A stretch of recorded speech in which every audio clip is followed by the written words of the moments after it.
అందరికీ నమస్కారం అండి. మరి కొద్ది రోజుల నుండి హైదరాబాద్ సెంట్రల్ యూనివర్సిటీ స్టూడెంట్స్ పెద్ద ఎత్తున యూనివర్సిటీ భూముల కోసం, యూనివర్సిటీ ఫారెస్ట్ని రక్షించుకోవడం కోసం పెద్ద ఎత్తున ధర్నాలు, నిరసనలు చేస్తున్నారు ఈ కాంగ్రెస్ ప్రభుత్వానికి వ్యతిరేకంగా.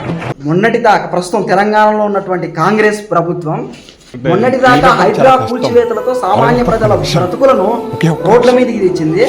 ఇప్పుడేమో హైదరాబాద్ సెంట్రల్ యూనివర్సిటీలో ఉన్నటువంటి ఫారెస్ట్ వల్ల హైదరాబాద్ సెంట్రల్ యూనివర్సిటీ సరౌండింగ్లో ఉండే నగరాలకు, హైదరాబాద్ మహానగరానికి స్వచ్ఛమైన గాలి హైదరాబాద్ సెంట్రల్ యూనివర్సిటీలో ఉన్నటువంటి 400 ఎకరాలలో ఉన్నటువంటి ఫారెస్ట్ వల్ల స్వచ్ఛమైన గాలి ఆ సరౌండింగ్ ఏరియాలకు, హైదరాబాద్ మహానగరానికి ఆ ఏరియా నుంచి వస్తుంది.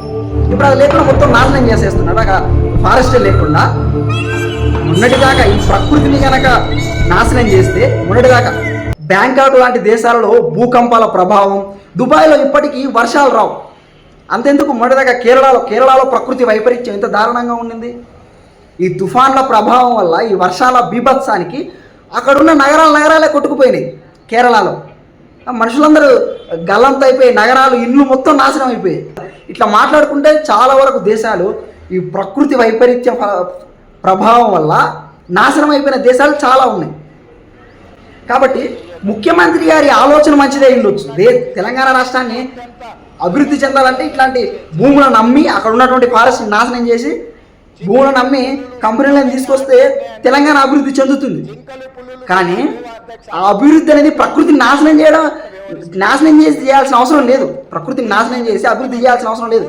ఆ 400 ఎకరాలలో ఉన్నటువంటి వేల చెట్లను నరికేసి ఆ భూములను అమ్మి అక్కడ కంపెనీలను తీసుకొస్తే తెలంగాణ అభివృద్ధి చెందుతుంది. కానీ ప్రకృతిని నాశనం చేసి అభివృద్ధి అవసరం లేదు. దానివల్ల స్వచ్ఛమైన గాలి రాదు. ఈ గాలి మనుషులకు హాని జరుగుతుంది.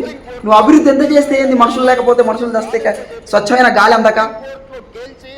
ఇప్పుడు మరో పెద్ద ప్రశ్న, హైదరాబాద్ విశ్వవిద్యాలయం పరిధిలో ఉన్నటువంటి 400 ఎకరాల భూమి విశ్వవిద్యాలయాందా, హైదరాబాద్ విశ్వవిద్యాలయాందా, లేదంటే రాష్ట్ర ప్రభుత్వందా? ఒకవేళ హైదరాబాద్ సెంట్రల్ యూనివర్సిటీ పరిధిలో ఉన్నటువంటి 400 ఎకరాల భూమి రాష్ట్ర ప్రభుత్వాన్ని కానప్పుడు రాష్ట్ర ప్రభుత్వం ఎట్లా ఆక్రమించుకుంటుంది? అట్లా కనుక ఆక్రమించుకుంటే దానికి సంబంధించిన ఐఏఎస్ ఆఫీసర్ని తీసుకెళ్ళి జైల్లో పెడతారు. ఒకవేళ ఈ హైదరాబాద్ సెంట్రల్ యూనివర్సిటీ విశ్వవిద్యాలయం భూమి యూనివర్సిటీదే అయితే, హైదరాబాద్ సెంట్రల్ యూనివర్సిటీ కాబట్టి కేంద్ర ప్రభుత్వానికి సంబంధించింది. కేంద్ర ప్రభుత్వం ఇది చేయాల్సిన అవసరం లేదు. కేంద్ర ప్రభుత్వం రాష్ట్ర ప్రభుత్వానికి నోటీసులు ఇస్తే సరిపోతుంది. ఇంకో ప్రశ్న ఏమొస్తుందంటే, అసలు ప్రభుత్వ భూములను అమ్మడం సరైన పద్ధత కాదా? కరెక్టేనా? యూనివర్సిటీ భూములనే కాదు, ఏ ప్రభుత్వ భూములైనా అమ్మడం కరెక్టేనా అంటే, నా దృష్టిలో ప్రభుత్వ భూములు అమ్మడం సరైన పద్ధతి కాదు. ఎందుకు కాదంటే, ఇప్పుడు ప్రస్తుతం ఎక్కడైనా భూమి విలువ ప్రెజెంట్ 10 రూపాయలు ఉంటే ఒక 10 సంవత్సరాల తర్వాత దాని విలువ 100 రూపాయలు అవుతుంది. కానీ ఇది ప్రజా అవసరాల కోసం. ఇప్పుడు ప్రస్తుతం తెలంగాణలో ఉన్నటువంటి కాంగ్రెస్ గవర్నమెంట్ ఎలక్షన్స్ అప్పుడు ఎన్నో హామీలు ఇచ్చింది. హామీలన్నీ ఇప్పుడు నెరవేర్చాలంటే ప్రభుత్వం దగ్గర ఖజానా లేదు, డబ్బు లేదు. ఏ ప్రభుత్వమైనా డబ్బులు లేనప్పుడు అప్పులు తీసుకోవాలంటే గవర్నమెంట్ కొన్ని పరిమితులు పెట్టింది. పరిమితులకు లోబడి అప్పులు తీసుకోవాలి.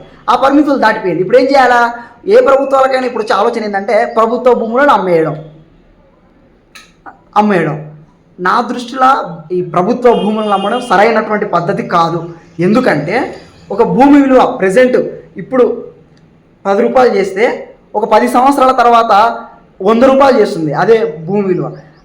అలాంటప్పుడు ఈ ప్రభుత్వ భూములను కేవలం ప్రజా అవసరాల కోసం మాత్రమే ఉపయోగించాలి. పాఠశాలలను కట్టడం, హాస్పిటల్స్ కట్టడం, ఇంకా ఈ రీసెర్చ్, ఈ విశ్వవిద్యాలయాలకు సంబంధించి రీసెర్చ్లు కట్టడం, ఇట్లాంటి వాటికి మాత్రమే ఈ ప్రభుత్వ భూములను ఉపయోగించాలి. అట్లా కాకుండా ఇప్పుడు ఈ భూములను నమ్మేస్తే ఏమవుతుంది? ఒక 10 సంవత్సరాల తర్వాత జనాభా ఇంతే ఉంటుందా? జనాభా పెరుగుతుంది. జనాభా పెరగడానికి తగ్గట్టే పాఠశాలలు కావాలా, హాస్పిటల్స్ కావాలి, ఇవన్నీ కావాలి. ఇవన్నీ నిర్మించుకోవాలంటే అప్పుడు ప్రభుత్వం దగ్గర భూమి ఉండదు. ప్రభుత్వం వేరే దగ్గర నుంచి భూమి కొంటుందా? అప్పుడు డబల్ రేట్ అవుతుంది. అందుకు ప్రభుత్వ భూములు అమ్మడం సరైన పద్ధతి కాదు. ఇప్పుడు కాంగ్రెస్ ప్రభుత్వం ఎందుకు అమ్ముతుందంటే, ఎన్నికల టైంలో నెరవేర్చలేనని హామీలను ఇవ్వడం వల్ల ఆ హామీలకు ఇప్పుడు ప్రభుత్వం దగ్గర ఖజానా లేదు కాబట్టి ఖజానా కావాలంటే డబ్బులు కావాలి. అందుకు ఈ ప్రభుత్వం ఇప్పుడున్నటువంటి యూనివర్సిటీ గవర్నమెంట్స్ ల్యాండ్స్ను అమ్ముతుంది. ఇది సరైనటువంటి యూనివర్సిటీ ల్యాండ్స్ అమ్మడం సరైన పద్ధతి కాదు. కాబట్టి ప్రభుత్వానికి వ్యతిరేకంగా హైదరాబాద్ సెంట్రల్ యూనివర్సిటీలో ఉన్నటువంటి స్టూడెంట్స్ అక్కడున్న ఫారెస్ట్ని నాశనం చేయబోకండి. ఆ ఫారెస్ట్ వల్లనే చాలా ఆక్సిజన్ అక్కడ ఉన్నటువంటి మహానగరాలకు హైదరాబాద్ మహానగరాలకు అందుతుంది. ఆ ఫారెస్ట్ని నాశనం చేయబోకండి అని యూనివర్సిటీ స్టూడెంట్స్ పెద్ద ఎత్తున ధర్నాలు నిరసనలు తెలియజేస్తున్నారు. వాళ్ళ కోసం కాదు, అది వాళ్ళు ఈరోజు ఉంటారు, రేపు వెళ్తారు. కానీ అది హైదరాబాద్ ప్రజల సమస్య, హైదరాబాద్ ప్రజలకు సంబంధించినటువంటి సమస్య. దీనికి వ్యతిరేకంగా పోరాడుతున్నటువంటి విద్యార్థుల పైన ఈ ప్రభుత్వం లాఠీ చార్జులు చేయడం, వాళ్ళ నిర్బంధంలో విధించడం సరైనటువంటి పద్ధతి కాదు. ఇంకో రకంగా ప్రభుత్వంలో విద్యార్థులతో సామరస్యంగా ఏమైనా చర్చలు ఉంటే సామరస్యంగా మాట్లాడండి విద్యార్థులతో, అంతేగాని పోలీసులను పెట్టించి వాళ్ళపైన వాళ్ళు ఏదో రౌడీల్లా గుండాల్లాగా లాఠీ చార్జులు చేయించడం, వాళ్ళని జైళ్ళల్లో పెట్టి బంధించడం ఇవి సరైనటువంటి పద్ధతులు కావు.